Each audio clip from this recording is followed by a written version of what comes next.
En este segundo bloque del módulo 1 vamos a hablar de qué es el tiempo y hacer una breve historia de la cronobiología.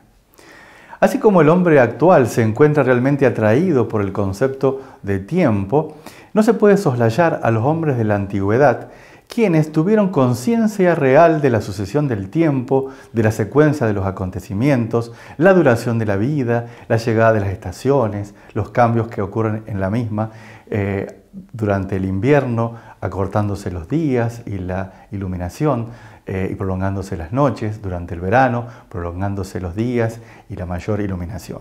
Culturas prehistóricas no relacionadas entre sí elaboraron verdaderos calendarios e instrumentos para medir tales variaciones y o duraciones temporales, y crearon lenguajes que sin excepción contenían numerosas alusiones del tiempo. La estructura gramatical creada por los humanos no podría existir sin que el hombre haya tenido una idea precisa de lo que significa antes, ahora y después, ayer, hoy y mañana.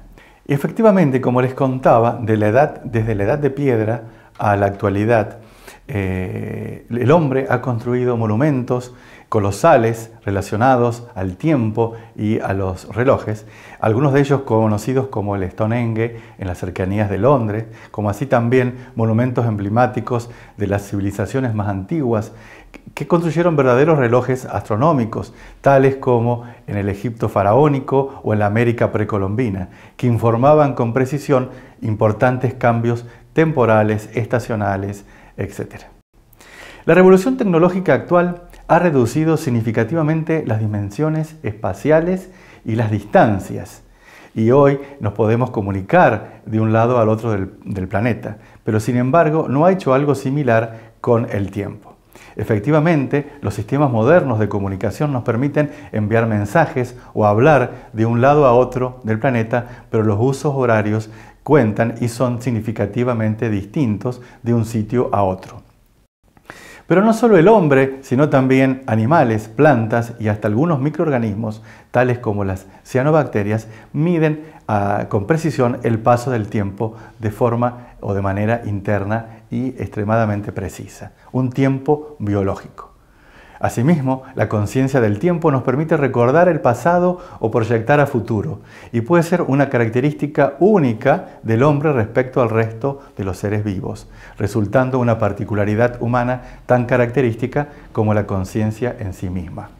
Calcular el tiempo, valorar duraciones y predecirlas es una función básica que permite, entre otras cosas, regular el comportamiento, y por esto mismo tiene un valor ecológico y de supervivencia tan importante como son los sentidos sensoriales de la visión y el olfato.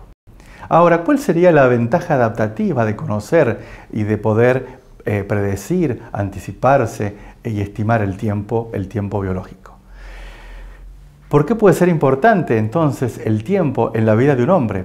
Tal vez para el hombre primitivo la importancia radicaba en la posibilidad, como les decía, de predecir y de anticiparse, sobre todo ante la llegada de las estaciones más extremas, los fríos, el invierno, la nieve, etc. Y la necesidad de moverse, de migrar o de conseguir alimentos, de cazar y de prepararse para tales ocasiones. Entonces, esta posibilidad de predecir y anticiparse a los fenómenos naturales para asegurar su supervivencia ha sido realmente muy importante en la humanidad y en las distintas especies sobre el planeta. De hecho, la predicción da lugar a la anticipación, la que a su vez brinda ventajas en actividades como la caza, la pesca, la agricultura, trasladarse de un lugar a otro y llevar a cabo la organización familiar y comunitaria. La posibilidad de poder programar y anticiparse conociendo el tiempo. En la actualidad se conoce el concepto de tiempo biológico como base de los mecanismos de adaptación de los organismos a su entorno físico y vital. Es posible que el hombre haya podido sobrevivir al ambiente hostil y cambiante en el que vivía y antes el que estaba en desventaja gracias a su capacidad de predecir y anticipar. A través de la observación, el hombre primitivo pudo inferir la importancia de los fenómenos cíclicos de la naturaleza, la alternancia día-noche, las fases de la luna, los cambios en las mareas del océano, las estaciones del año. Indudablemente vivimos en un medio externo cambiante, sujeto a cambios geofísicos, periódicos, regulares y predecibles. La mayoría de los organismos vivos hemos desarrollado mecanismos endógenos, mecanismos internos que nos permiten medir el tiempo biológico.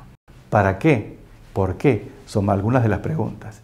En parte en respuesta y adaptación a un medio ambiente que nos rodea y que está cambiando cíclicamente en forma permanente. Y por otro lado también para coordinar internamente las funciones y procesos fisiológicos y metabólicos que pueden cambiar a lo largo del día y que pueden requerir estar no solo separados en el espacio, sino también en el tiempo. Y que nos permiten de alguna forma prepararnos para cuando llegue el horario del almuerzo con las enzimas gástricas listas para actuar, o prepararnos para la noche cuando tenemos que descansar y dormir con una mayor secreción de la hormona nocturna melatonina, por ejemplo. La mayoría de las funciones biológicas no son constantes, justamente se alternan periodos de máxima actividad y otros de baja actividad. Eso da lugar a una ritmicidad, a una oscilación. Si pensamos en nosotros mismos, seguro que encontraremos distintas actividades que cambian a lo largo del día. Podríamos decir, cada cosa a su tiempo. Más aún, hay marcados patrones temporales en distintos aspectos fisiológicos y conductuales que ocurren día a día y que van cambiando, tales como el sueño y vigilia, la actividad y el reposo, el desempeño intelectual, la alimentación, el metabolismo hepático, el volumen de orina, las características, por ejemplo, la acidez de la misma, la temperatura del cuerpo que cambia en condiciones fisiológicas en un individuo sano en aproximadamente 1 grado a lo largo del día, la presión sanguínea, la secreción ácida en el tracto gastrointestinal, la secreción de hormonas y de otras componentes y metabolismos que varían a lo largo del día.